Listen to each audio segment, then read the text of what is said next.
Hello दोस्तों, मैं मोहम्मद साजिद। स्वागत है आपका एमएस मलिक चैनल में। आज हमारा जो टॉपिक है वो है डेविस के अपरदन चक्र सिद्धांत का। आज हम बात करेंगे डेविस के अपरदन चक्र के बारे में। तो आइए हमारे टॉपिक को शुरू करते हैं।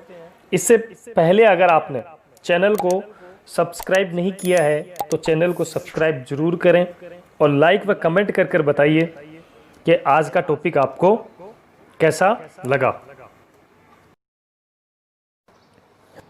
आज का जो अपना टॉपिक है वो है अपरदन चक्र। जी हाँ, आज हम बात करेंगे अपरदन चक्र में डेविस के अपरदन चक्र के बारे में। तो आइए हम बात करते हैं अब अपने टॉपिक के ऊपर। तो सबसे पहले तो हम ये जानें कि अपरदन चक्र कहते किसे हैं। कि भूवैज्ञानिक के क्षेत्रों में चक्रीय पद्धति का अवलोकन सर्वप्रथम जेम्स हटन द्वारा किया गया था, जो कि सन 1785 ईस्वी में किया था। उन्होंने पृथ्वी के इतिहास की चक्रीय प्रकृति की संकल्पना का प्रतिपादन किया। तब से अपरदन चक्र की शुरुआत हुई। अपरदन चक्र की संकल्पना का प्रतिपादन डेविस ने किया। डेविस के अनुसार भूदृश्य का विकास एक चक्र से होकर गुजरता है। उन्होंने अपने मॉडल में बताया था कि भाई जो एक भूदृश्य है वो एक चक्र का रूप लेता है। जैसे पहले उत्थान होता है, फिर निश्चित अवधि होती है, फिर वापस वो मैदानों में परिवर्तित हो जाता है। इस चक्र का एक निश्चित विकास क्रम होता है। इस विकास क्रम को 3 मुख्य अवस्थाओं में बांटा है डेविस ने, जो कि मुख्यतः क्रमशः है। 1 नंबर युवावस्था, 2 नंबर प्रौढ़ावस्था और 3 नंबर वृद्धावस्था। इन तीनों को अवस्थाओं में परिवर्तित किया उन्होंने।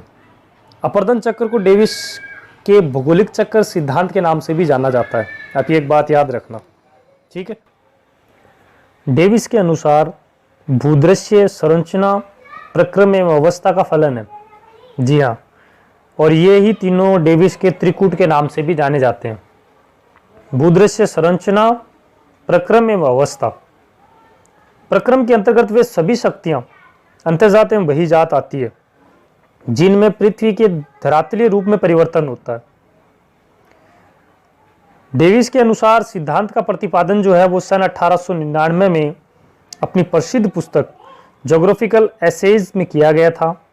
यह सिद्धांत यूएसए के ओहियो जो घाटी है उसके अध्ययन पर आधारित है। डेविस के अपरदन चक्र की अवस्थाओं के बारे में, तो डेविस के अनुसार स्थलखंड के जो उत्थान की क्रिया है वह अचानक एवं अति लघु क्रिया है तथा उत्थान की क्रिया के समापन के बाद ही अपरदन का प्रारंभ होता है।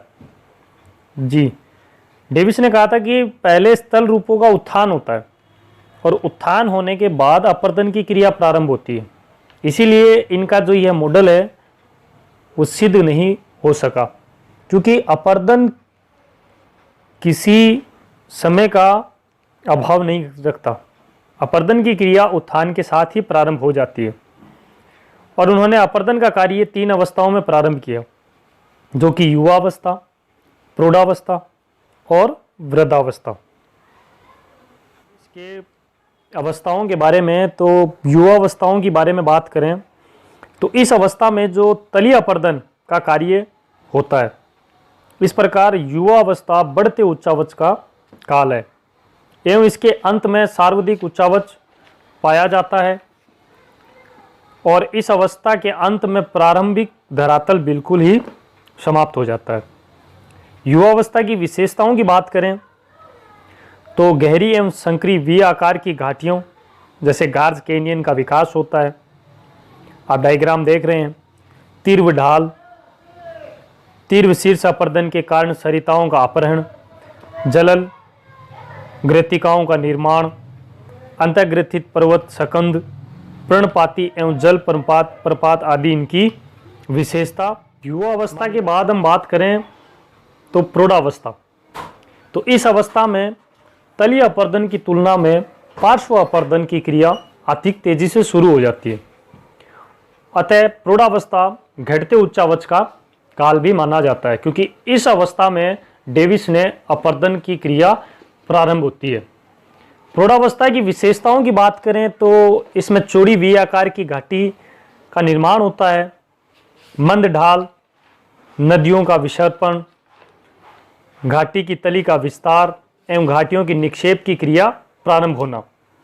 आगे बाढ़ के मैदानों का निर्माण होना, गोखुर झील का निर्माण होना और प्राकृतिक तटबंधों का निर्माण होना, यह प्रौढ़ावस्था की मुख्य विशेषता मानी जाती है। तीसरी अवस्था जिसे हमने कहा प्रौढ़ावस्था, वृद्धावस्था।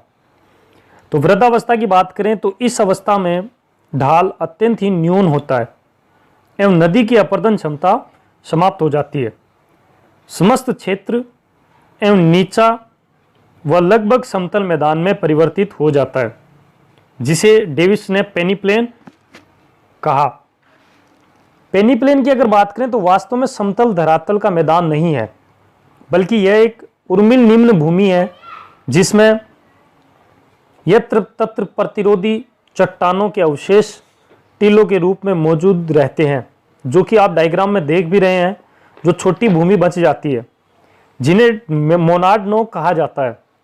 इस प्रकार विभिन्न अवस्थाओं से गुजरते हुए एक उत्थित स्थलखंड अपर्दन की प्रक्रिया द्वारा समतल मैदान में परिवर्तित हो जाता है। डेविस के सिद्धांत को समझने के बाद और उनकी अवस्थाओं को देखने के बाद हम कुछ बातों पर विचार करें, तो आइए हम उस बातों पर विचार करते हैं। तो डेविस की सिद्धांत की अगर हम बात करें तो सबसे पहले तो हम ये जानते हैं कि डेविस के परिचय के बारे में। तो डेविस एक अमेरिकन भू आकार शास्त्रीय एवं भूगोलवेता थे। उनके सिद्धांत के प्रतिपादन की बात करें तो डेविस ने अपने अपर्दन चक्र का जो प्रतिपादन है वो सन 1899 में किया था। कई किताबों में आपको सन 1889 भी मिलेगा, लेकिन हमारा जो राइट आंसर है वो 1899 है। इनके सिद्धांत के नाम की बात करें तो इनका सिद्धांत भौगोलिक चक्र सिद्धांत कहलाता है। डेविस के सिद्धांत के उद्देश्य की बात करें तो डेविस का मुख्य जो उद्देश्य था वो भू आकारों का विवरण एवं उनकी उत्पत्ति को प्रस्तुत करना था।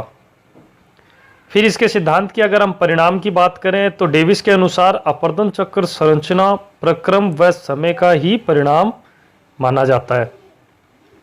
उत्थान और अपर्दन से संबंधित की बात करें तो इनके अनुसार पहले उत्थान होता है, फिर अपर्दन प्रारंभ होता है। जी हाँ, डेविस ने कहा था कि पहले उत्थान की प्रक्रिया होती है और उत्थान की प्रक्रिया खत्म होने के बाद अपर्दन की प्रक्रिया प्रारंभ होती है।